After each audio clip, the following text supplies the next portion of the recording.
The following podcast is taken from a live broadcast on Inspire FM. Ya hala, ya hala, ya hala, ya hala, ya hala, ya. Assalamu alaikum everyone, welcome to Sisters Speak. You're here with me, Maryam, and also joined in the studio is Aram. Today we'll be speaking about organising the first AI study session in Europe. But before we do that, I'll introduce the show. So this show is a platform for Muslim girls to voice their own opinions on current events and issues, and even form discussion on general topics such as religion, culture and politics, and Islamophobia. We want to note that all opinions and views are our own, and we respect all other opposing views. So today we will be talking about organising the first AI study session in Europe with our special guest. And if you do want to join the discussion, you can call us on 01582 48122, or you can WhatsApp us at 07794811822. We also are streaming live on Facebook, and you can message us on our socials on Sisters Speak on Instagram. So we would love to hear your thoughts.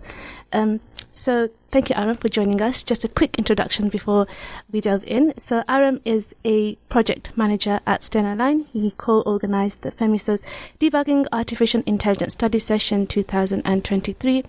And if that's not all, he's also the president of a Swedish charitable organisation called Bayt al Maal. So Bayt al Maal. So thank you very much for joining us. It's an absolute pleasure. Thank you for having me. And we look forward to discussing all things study session and also project management. So the first part of the show, we tend to do a segment called Thought of the Week. This is something where we share a personal anecdote, something we've been thinking about. So the floor is yours. Aram, tell us your Thought of the Week. Thought of the Week. Ooh. So this weekend I was at a camp called Summer Sahba, and the theme was actually about the Prophet ﷺ and how we implement his teachings in our daily lives and character, basically. And it's very interesting how like there are so many layers to what the Prophet ﷺ did that we can learn from, like on a much deeper level than just the general things that we hear, like like him praying qiyam and reading lots of Quran, etc. Obviously, there's so much more, like a lot more details than you would think. That's just a small reflection. What kind of things did you kind of extract from that? So give us one example that you thought that stood out to you when you were doing this really interesting kind of camp. So one of the workshops actually were about him, the way he was encountering and dealing with hardships, and this time we talked about after all, he is human, so does feel things. He did feel things. We talked about specific situations where he was encountering really difficult things, and he just went through the thought process of how a human would react, because again, the Prophet ﷺ is a human, so he would have those feelings, but he would of course bounce back much stronger than we would in those cases.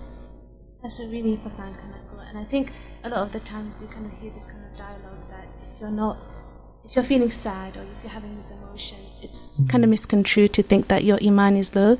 Exactly. And I think those kind of conversations are really necessary, because I think it really emphasizes the importance and significance of mental health. In terms of your own personal life, how do you think this kind of applies in terms of confronting your own kind of difficulties and tribulations?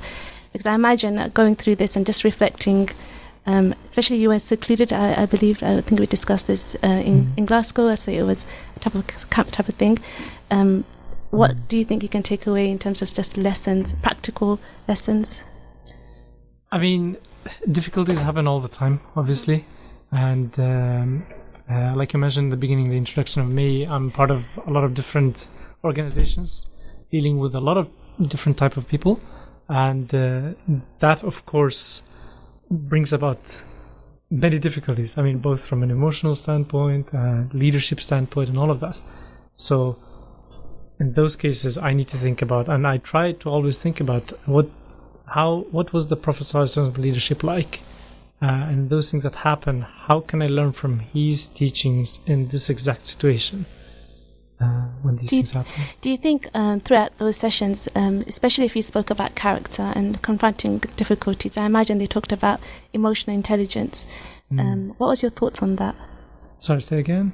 So I imagine because they were talking about his emotional difficulty and him confronting trials and tribulations, I imagine they discussed emotional intelligence, and that's something that I do think is very strong in our religion, and we should definitely adopt. Do you have any thoughts on that? And did you think that there was any reflection that the teachers made, or just even your cohort that you were with?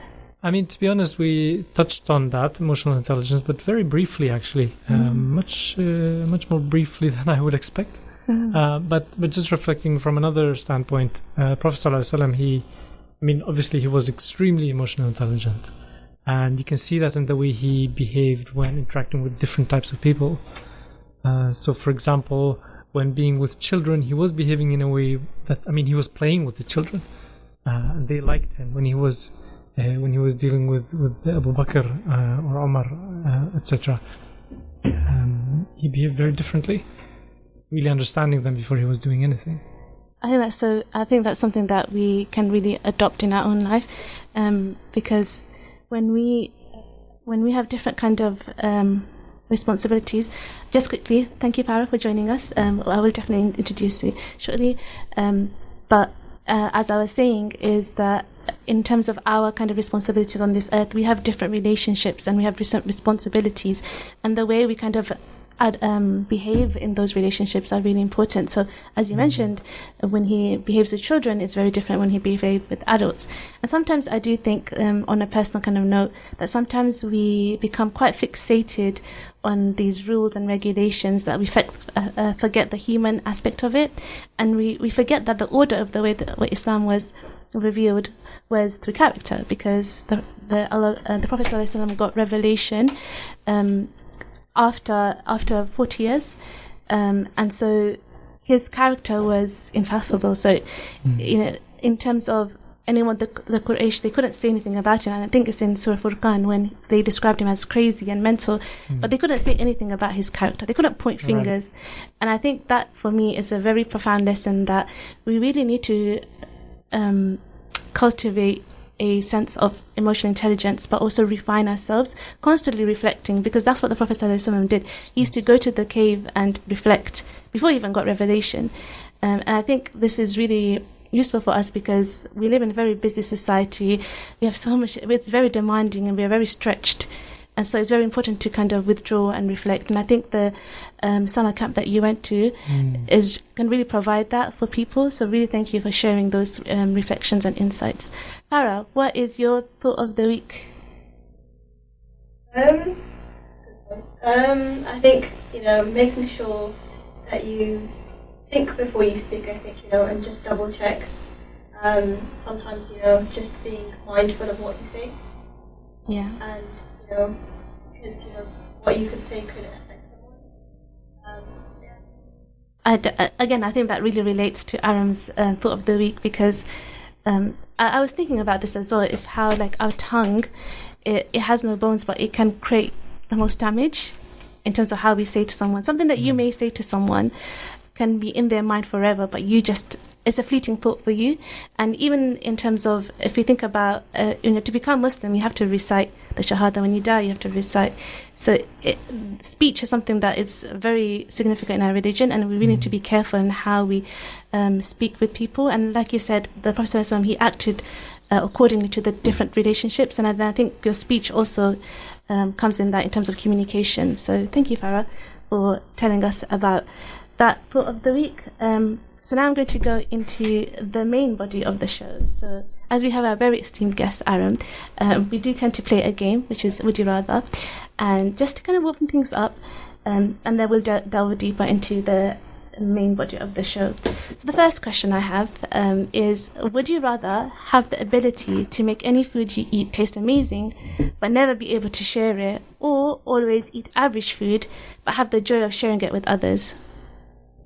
Aram, what are your thoughts on that? The second one, definitely. The second one? Yeah. Why is that? Because, we'd like to be with other people.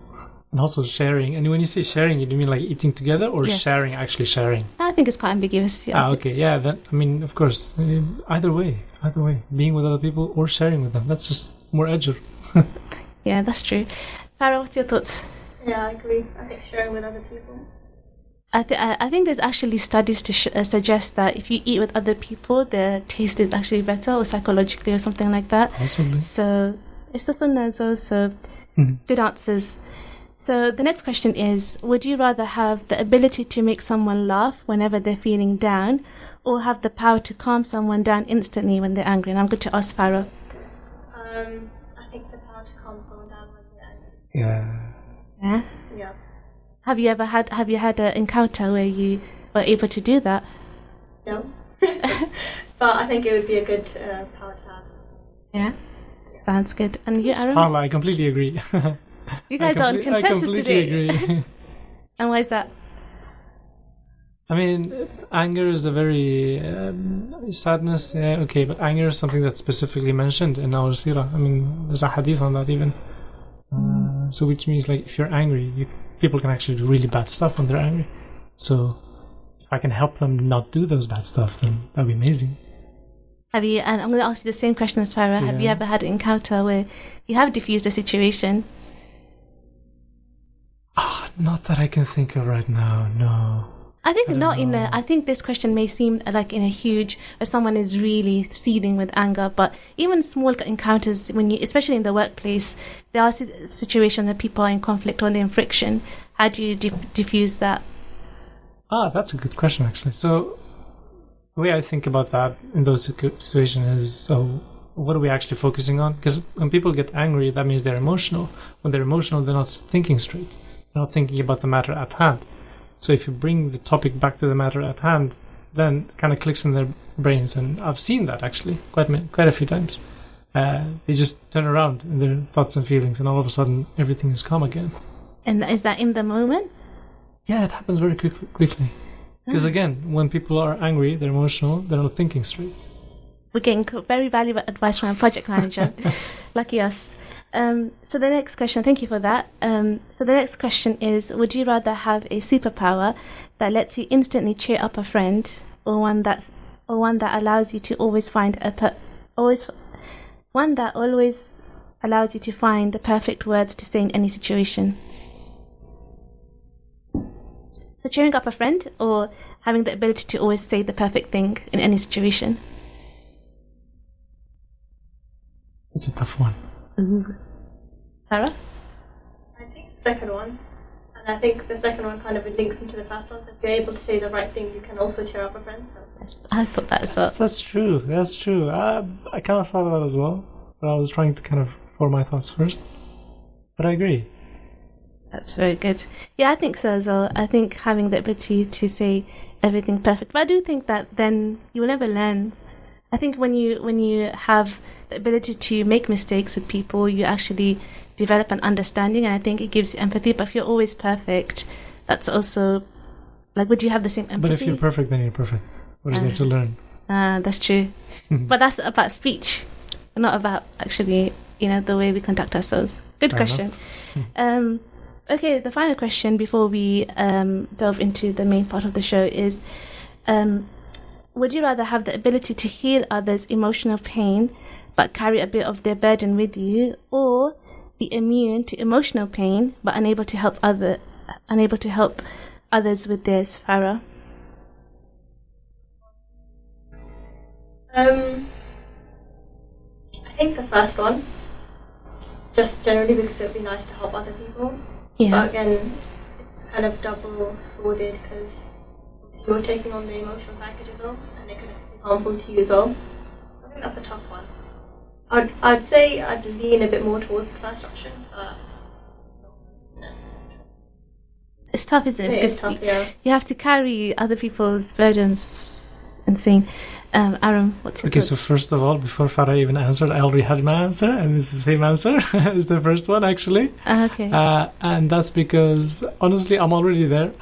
Oh. I am in those cases. I mean, a lot of times in my in the things that I undertake, and it really develops yourself, like your own character, by sharing the burden with others, and you connect to them as well. You become closer in that relationship, which I value a lot. I think that's. I think after you doing the Sira kind of camp type of thing, I think even when you look at the Prophet ﷺ as well, the way he even though he went through his immense difficulties, he still took other people's pain, and people came for him to advice, and that didn't stop. That was always constant. And I think psychology actually suggests this as well. If you help others, then you are able to kind of navigate your own difficulties as well. Okay, so I'm going to go into the main topic of the show, and I'm going to ask Aram about his background, because we did mention that he is a project manager at Stena, and he co-organized the first ever AI study session, which I think is super cool, and I think we should discuss it, especially with AI being a very pertinent topic, and also it's something that's infiltrating every single sector. I think it's quite important that we talk about it, especially in the Muslim community. So, Aram, can you tell us about your background, just kind of so people can learn a bit more about you, and also what brought about this AI study session, and what organization did you work under to do so? Right. My background. Well, yeah, like you mentioned, my background is within project management, and I've been working in that area for almost 3 years now. But that's kind of a less interesting part of my life, which is Stena Line. The more interesting parts actually that I find is the work that I'm doing outside, the work that I'm not being paid for, the work that I'm not being paid for. Those are much more interesting and teach me much more, I would say. In this case, we're talking about the study session that was organized by me and a team with me of 5, if I remember correctly, and the organization we were working under in this case was FEMYSO, which stands for Forum of European Muslim Youth and Student Organizations, and it's a pan-European organization. It's the only pan-European Muslim youth organization actually, and it's aiming to have study session like that one about different topics. Sometimes it's 2 times a year, sometimes it's once a year. Yeah. Okay, so you volunteer for this pan-European organization, which seeks to upskill and represent Muslims across Europe, and I'm aware that you look after 30 organizations across Europe. So it's really interesting that FEMYSO took this stance in really equipping people with AI and understanding it. But I want to kind of talk about the project management side of things, because I think that's something that's really useful in terms of transferable skills, and something that can be applied to any kind of sector. And especially as Muslims, we want to kind of contribute to our society, and we want to be able to deliver things that are meaningful and valuable. So I just want to kind of quickly ask you, in terms of the planning, before we talked about project management, what was the relevance of the AI study session in Europe, and how would this help Muslims per se? So AI, as in artificial intelligence, for those who are not that familiar with the topic, is a very quickly emerging technology for the past few years. It's been around for a long time, but it's the first time now, about the later years, that it's really kind of booming.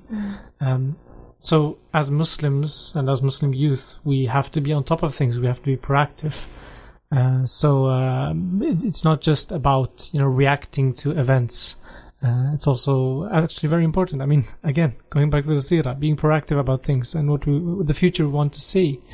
And this study session, it was aiming to upskill Muslim youth with regards to the topic of AI, but also talk about how can we use it in a positive way for the future, for a better future, not just for Muslims, but for everyone, really, because that's how Muslims should be thinking.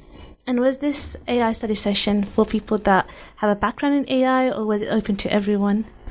Both, because I do remember we had psychology students, we had architecture students, and that's very important to have in the same room discussing these things, because when you have people who are experts in different areas and not just the topic at hand, then you get much better discussions, and you can actually turn the topic on its head and see it from different perspectives. I think that's really interesting, and I'm sure if there was other beneficiaries, we probably can get them on the show to hear their kind of experience on that. So in terms of when you were organizing the event, I imagine it must have been very difficult in terms of logistically, because this study session was, what country was it taking place in? It was in. It's in Budapest. This one was in Budapest. Yeah, this one was in Budapest. It was in Budapest. Because FEMYSO usually has in Budapest or in Strasbourg, and this one is in. And so it just shows the scale of this kind of organization, which is amazing. So I just want to kind of ask you, when you were organizing this with your co-founders or co-organisers, what kind of challenges did you face along the way? Very interesting question. So the first thing I noticed myself, I mean, just coming into the team and starting to plan and everything, you realize how different we are as individuals. And despite us all being of somewhat similar age, been doing activism like for quite a few years, all of us, but we are very different in our personalities and our way of working. So as soon as you get into a group like that, you quickly realize that, okay, I mean, that person is doing something that maybe I'm not comfortable with, or vice versa. You have to navigate that somehow. And how did you navigate that? I knew that question was going to be coming. So just being honest about it, to be honest. I mean, just being open and honest about, okay, I don't understand what's happening right now, or can someone explain this, or shouldn't we do it this way instead? And just being open about it and having the discussion going. I mean, if everyone is quiet, but nobody really, I mean, or if one or two people don't really understand, then they're just going to be falling behind. And they're going to be falling behind more and more over time. So having open communication and having dialogue is really important. Yeah. And do you think people are receptive to that? And how do you navigate when people are not? Is there a way that you can, again, we talked about diffusing people's, because I can imagine it's very heightened, especially when there's so many different personalities. It's a very closed room. As an organizer, how do you take that stand? So a big challenge that we actually had was that we were on a very tight schedule, a very tight deadline with all of our phases, while at the same time, again, trying to understand each other's way of working. So that was actually a very big challenge. But I kept, reminding ourselves that we need to sometimes slow down and just have a chat, not focus on the deadline we have tomorrow, maybe spend 1 hour or so just chatting about where we are right now, all of us. I think that's really important in terms of just understanding yourself, the service user, and understanding what they came for and how can we communicate them the most effective way, and how we communicate a message is transmitted to them in the way that we want them to receive it. So Farah, I know you have a lot of experience in project management as well, and I just want to ask you the same questions because you have an array of experience in different areas, which you can discuss and highlight. But in terms of just project management from your kind of perspective, how do you confront challenges when people are in conflict with each other or there's friction? So I think communication is key. And just kind of listening to everyone's opinions and taking them on board. And if you do disagree, then having open dialogue. And not letting those kind of feelings fester, I guess, and just speaking out loud your feelings. And if you don't agree with it, then just, again, discussions. Because, feelings can fester and that can affect the project and the team morale. So yeah, I think communication is key. And that's really important. So thank you both for answering that, because I think people who do want to organize things, they need to understand that there will be challenges, especially when there's people management. Back to Aram, I do want to quickly ask before this half does end, what was your highlight of organizing the study session as well? It was definitely the week when we were there. And meeting everyone, having interviewed so many people and actually meeting them and kind of knowing them before we even met them. That was very interesting. So you get you've already seen them in the interview, but you get to actually meet the person behind all that.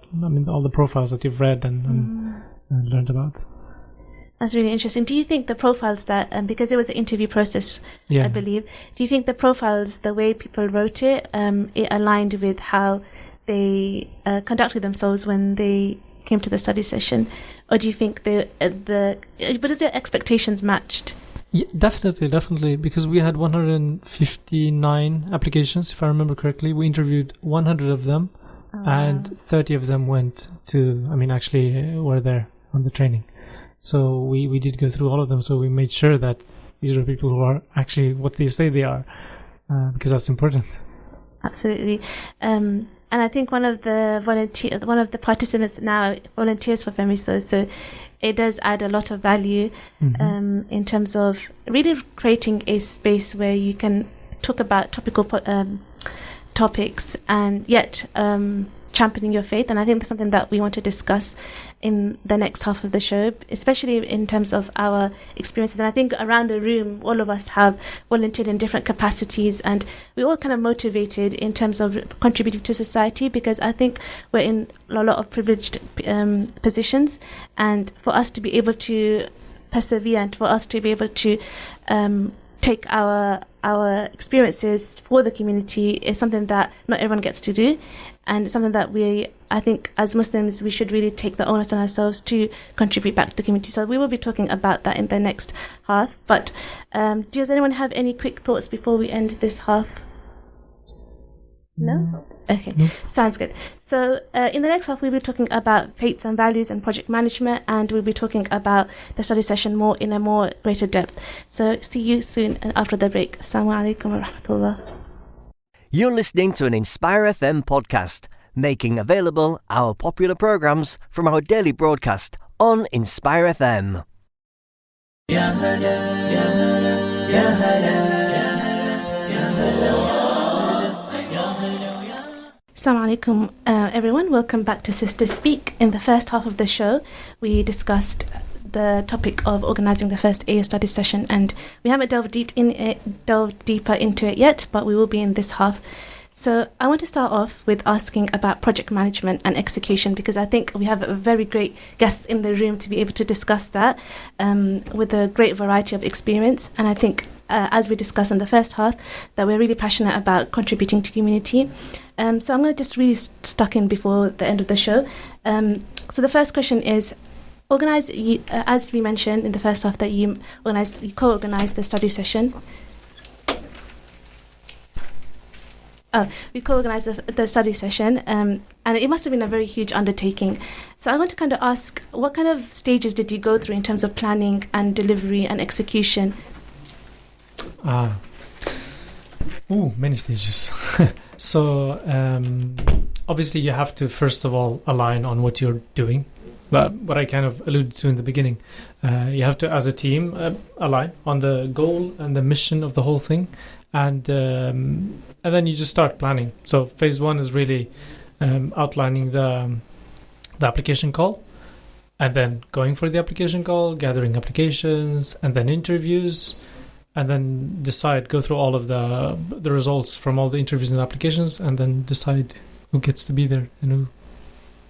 What kind of measure, like in terms of criterias, and we don't need to discuss specifically, but what kind of things were the co-organisers looking for in terms of, is it qualities or qualifications, that type of thing, to make sure that this was the most conducive study session? So a study session, which FEMYSO is doing, like I said, like at least once a year, is a very, very high-profile training. And it's across all of, again, FEMYSO is a pan-European organization, so it has member organizations in many countries, 30 plus countries in Europe. And it's important to have a diverse group, so from many different countries. Obviously, some countries apply more than others. You have more people from certain countries, like the UK, for example, having many applications. But then you have to balance that out with countries like, for example, Sweden, where I'm from, where the application there's not as many applications. So you need to look at that. That's one of the things.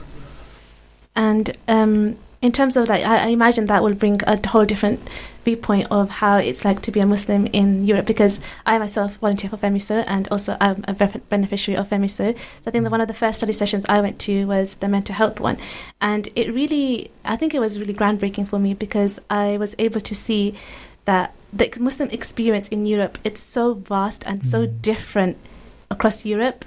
To me, it's quite shocking, actually. And I realized how much we took it for granted, especially in the UK, in terms of having so many generations of Muslims. I think, we have Muslims since the 50s, and I met people that their family moved in the 90s, and so therefore the kind of repercussions of that, really, and consequences of that is they don't have the infrastructure to allow them to be thrive in their communities as much as we do. So I think having that variety is really, really important, and it really does open your mind a lot more to kind of those kind of perspectives. It's interesting that you're saying that you felt that we were so different, because what I'm thinking here is that I actually thought quite the opposite. I felt like despite being from so many different countries, we had very, very similar challenges as well. That manifested themselves in different ways. Yeah. But the challenges were very much the same, or are very much the same. I do think in some context, I think it would be the same in terms of degrees, especially as a Muslim woman, right? Especially if you wear hijab. But I do think there's different degrees to it. So the Muslim experience in the UK is very different to France. I thought it was bad here, and it's very covert here, whereas in other countries it's very overt. And I think that for me was something that very groundbreaking, because I took it for granted. I genuinely thought it's quite bad here in the UK until I met other people. Farah, in terms of your experience as a Muslim woman, especially you have worked in various kind of different roles, do you think as a Muslim you face challenges, especially if you're in a project management role, dealing with people maybe that are not even Muslim? How do you kind of navigate that?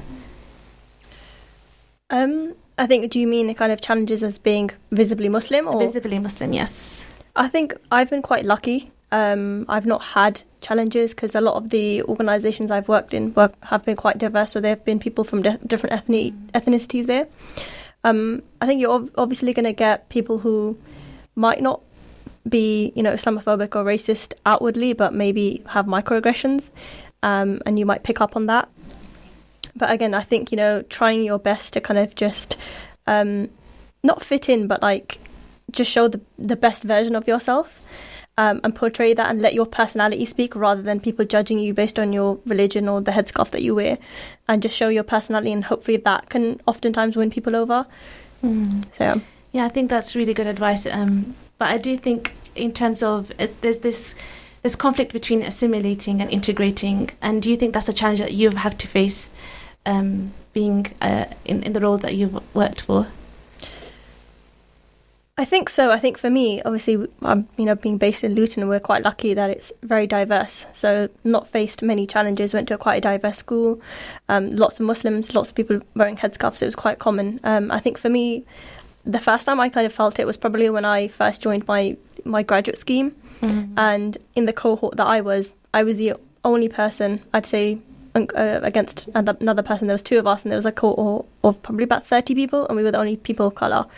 And me being the only person who wears a headscarf and visibly Muslim. And then kind of when working in that organisation, realised actually it was a headquarters, but actually there weren't very many like visible Muslims.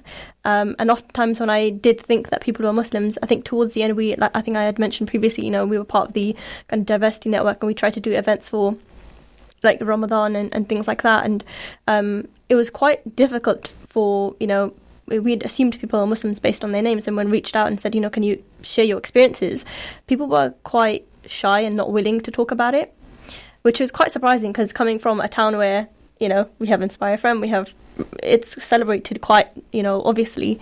So to kind of have people shy away from that was quite surprising.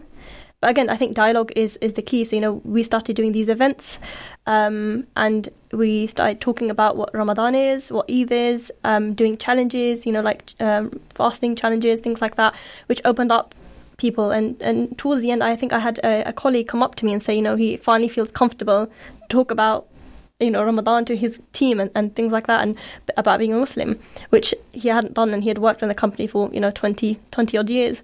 So to have people come up to you and open up was really nice. But again, that just shows you conversations are key, and kind of going out of your way and just talking to people, because people don't know what it is.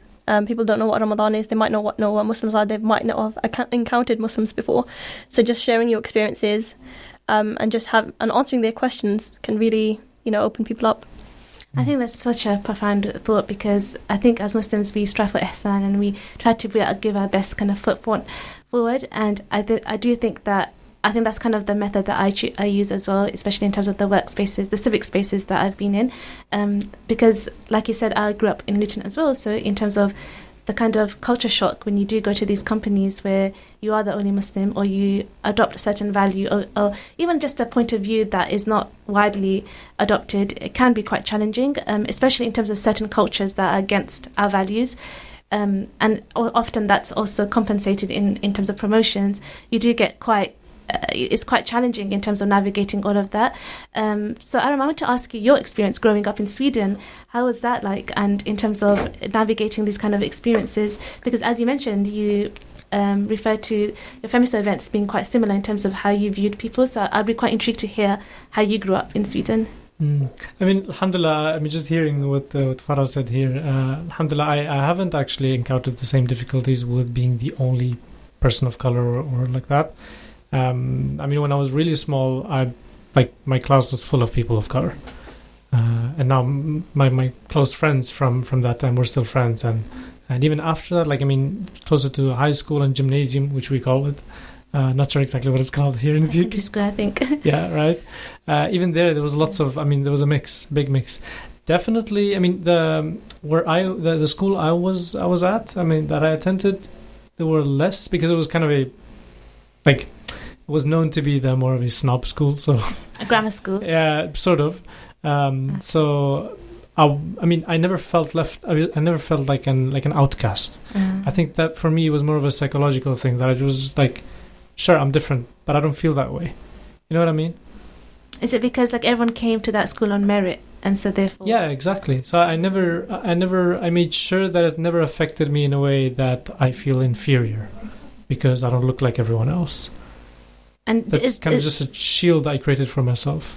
But do you think that could be a personality, that because you're quite stoic and in terms of how you kind of confront things, do you think that had you not had those qualities, do you think it would have affected you a lot more, or even in terms of microaggressions? And I think that's something that's quite prevalent in the UK. Is that something that's prevalent in Sweden? Definitely.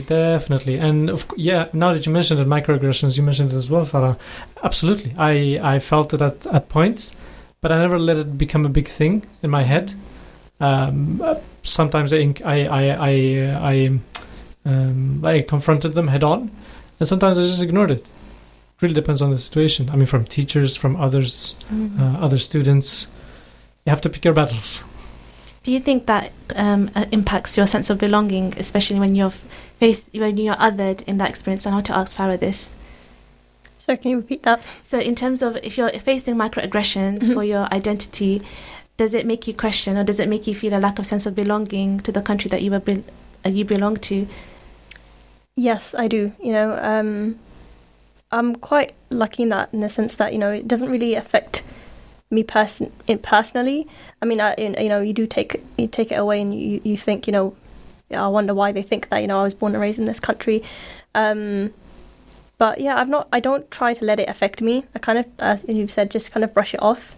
You know, if I feel like it's, you know, constant, I think I try to let my personality show through and show, you know, more of my work and what I'm capable of doing, so that they focus on that rather than, you know, the headscarf or, you know, what religion I am. But yeah, I think oftentimes I've just, you know, learnt to just kind of brush it off, because that's what kind of you just assume to do, right? You know, you just kind of brush it off. You know, you just kind of have to not suck it up, but I guess kind of, you know, that's what I've been always kind of taught. You know, you're going to have people who will treat you like that because of the way you look, and, you know, you just have to stick to your values and kind of push through.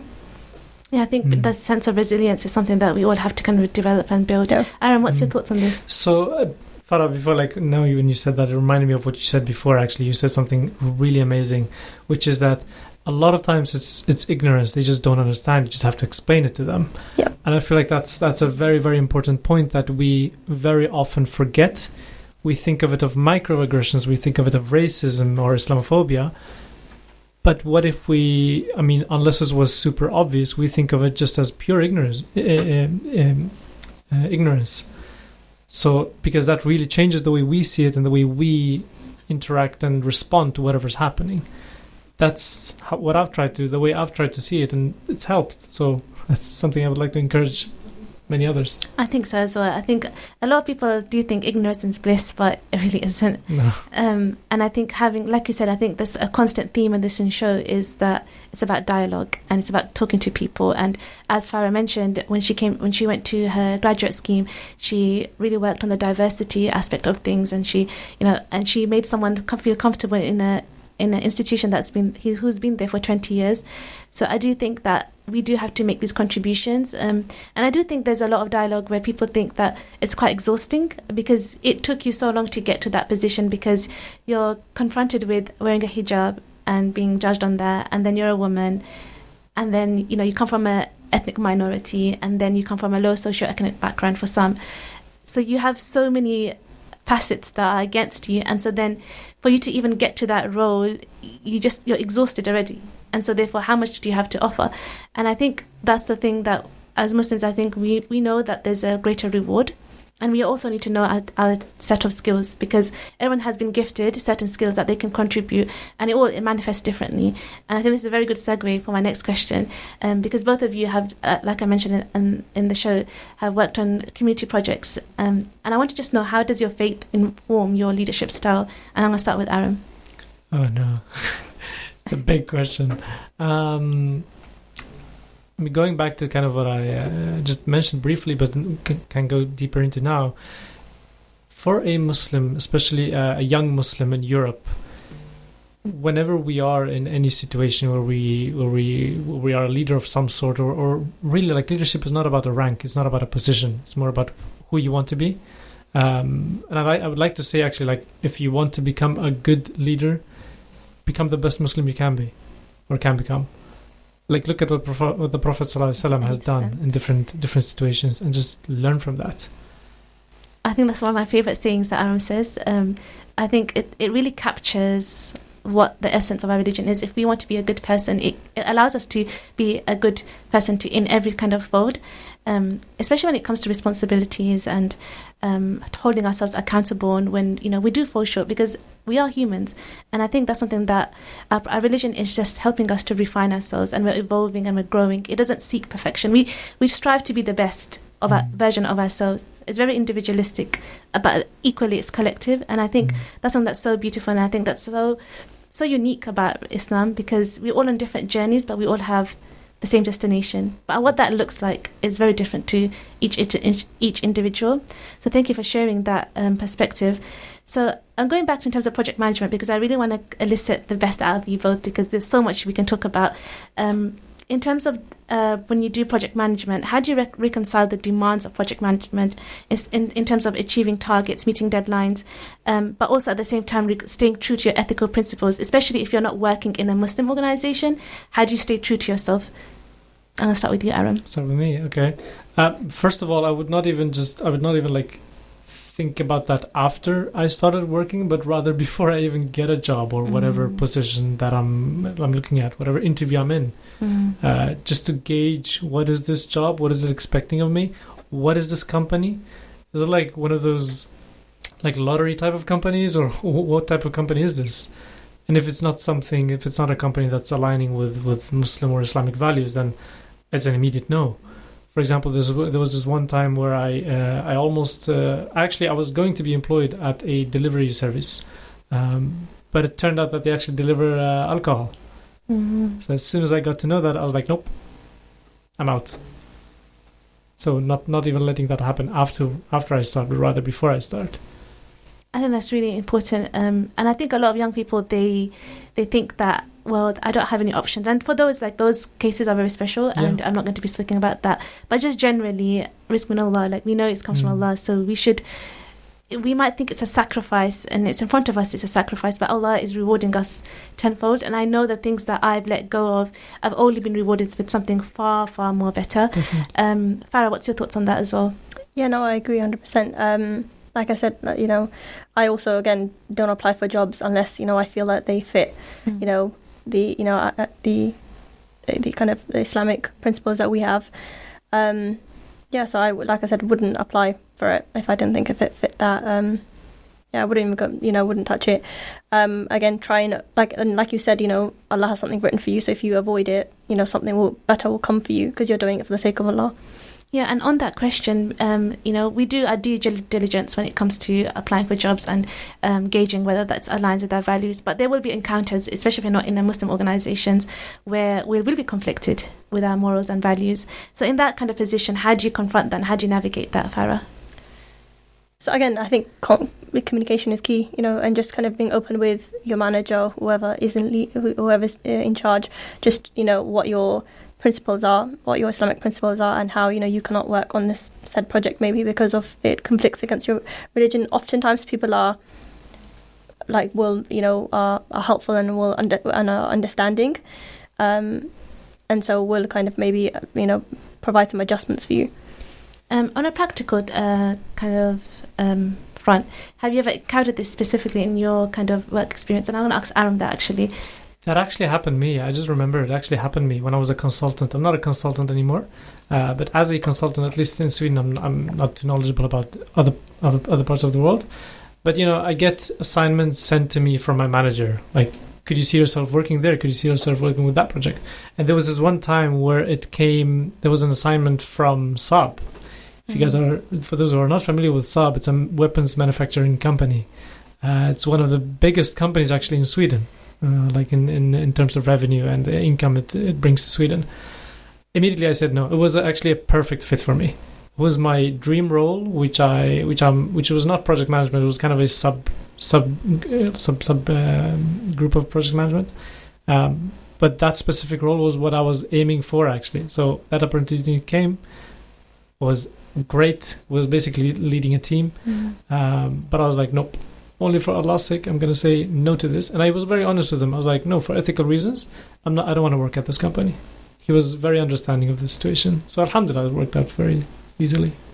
Yeah, I do feel like people are often understanding. So I think you just need to build up the confidence and just speak your opinions. A lot of the times people are understanding. So I think that's a really good point in terms of you have to build the confidence. And I think a lot of people who have encountered racism or Islamophobia, they may not have that confidence.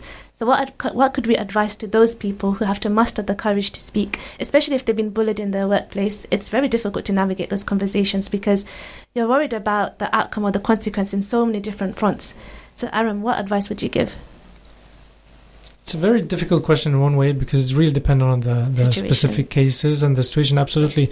And what you need to do. I mean, some people might need that job, like you mentioned before. You might need to do that delivery service that in some cases delivers alcohol. There are fatwas that says that's okay. And I'm not talking about those edge cases, but that's the thing. I mean, a simple answer I want to give, which is a very typical cliche answer, but it's like, do whatever you feel is best in that case with whatever knowledge and based on your own case and your knowledge of Islam and etc. And also think about that if you're in that situation and you actually decide to leave, be sure that Allah will replace it with something way better. Like, be sure. I can tell you, I've been in those cases so many times. Like I said, I left that delivery service company and alhamdulillah I got something way better. It's just the sunnah of Allah's way of, planning your life. I can definitely relate to that, especially when I left my other job. And alhamdulillah, I've got another job. And it was really difficult for me as well. But I think it's when you really rely on Allah, even when you're going through uncertainty, you might not feel it through your heart, but you can verbalize it. And I think that's why gratitude is so important in our religion. That's why we say alhamdulillah whatever situation happens, because sometimes our hearts and our minds doesn't align, and so it needs to catch up. So that's why invoking Allah in that way really does help soothe that kind of conflict in your heart. In terms of practical tips, Farah, I think I want to ask you, if there's a scenario where people feel that they can't, especially if they're a Muslim woman, and they find it difficult to speak to their management, how can they go about that in an institution? Because surely there's more than one way of doing so, especially if you're going through your immediate line management. It's not that easy to do so. I guess maybe speaking to colleagues in your team that you're more closer to, or you feel like used to speak to, and ask for their opinions. Maybe even managers or team members outside of your team to get advice. I've noticed, I'm not sure if every organisation has, but most larger organisations have Muslim networks. So maybe going to them and getting advice from them. And, sometimes there are people in there who are in positions of power that can advise you or even support you and can put your case forward for you. So, it's just networking and really relying on these networks to benefit you. 100%. And also in the UK, I'm not sure about Sweden, we have unions. A lot of organisations have unions to kind of champion, especially if you don't really know how, in terms of policies, a certain organisation works. I think really joining a union really helps because you'll be advised specifically what to do. And I think also just from a personal perspective, when I had to encounter certain things, it's just really taking a step back. I think emotionally it's very draining and it's very difficult to go through this, especially if you feel like your entire line management chain is kind of against you. It's very emotionally draining and it's very difficult to explain, especially if there's microaggressions from each stage. Emotionally that can take a toll. So I think having that community, especially when you go to spaces, you have to build it yourself. You have to take the onus on yourself, because if you don't, you will be isolated. And I think that's one of the things that I learned through my experience. Being isolated can cause so much consequences that you only will feel the repercussions later on. So that I think that's kind of my take on that. So we are kind of in the last 2 minutes of the show. But I just want to kind of ask you both on the final kind of thoughts on project management, because I think as Muslims, like you said, the context really matters. So anyone that wants to kind of do something for the community, what kind of steps can they take if they don't feel that they're confident to do multiple things? What small steps can they take to enable them to go on the track of delivering something for the community? Aram, find something that you are very good at, and find that role in whatever organization that you're interested in, and go do it. Not everyone has to be, for example, like here in front of a microphone and a lot of people listening to them, or like standing on a stage. You can be in the background doing administration. That's extremely underrated. Or just structuring the way the organization works. Find your expertise and go find a role for it in the organization. I think that's very sweet and short. Farah, any final thoughts? Yeah, I agree 100%. Find your niche and, go and find an organisation that, fits your values and volunteer for them, and use, your spare time to, network and volunteer and use your skills and gain more skills from that. I think utilising social media, I think people underestimate social media so much. There's so many things that you can be part of, and you can also talk to people. And I think one of the platforms that I use a lot was LinkedIn, to just reach out to people, because people are more than happy to talk to you, especially if you're speaking to Muslims. They really want to give back. But we are coming to the end of this show. It was really good to speak to you, Aram and Farah. Thank you for sharing your thoughts, and hopefully we'll have you back. Assalamu alaikum wa rahmatullah. Thank you for listening to our podcast. We stream our daily broadcast on inspirefm.org. You'll find all our daily updates on our social media at Inspire FM Luton.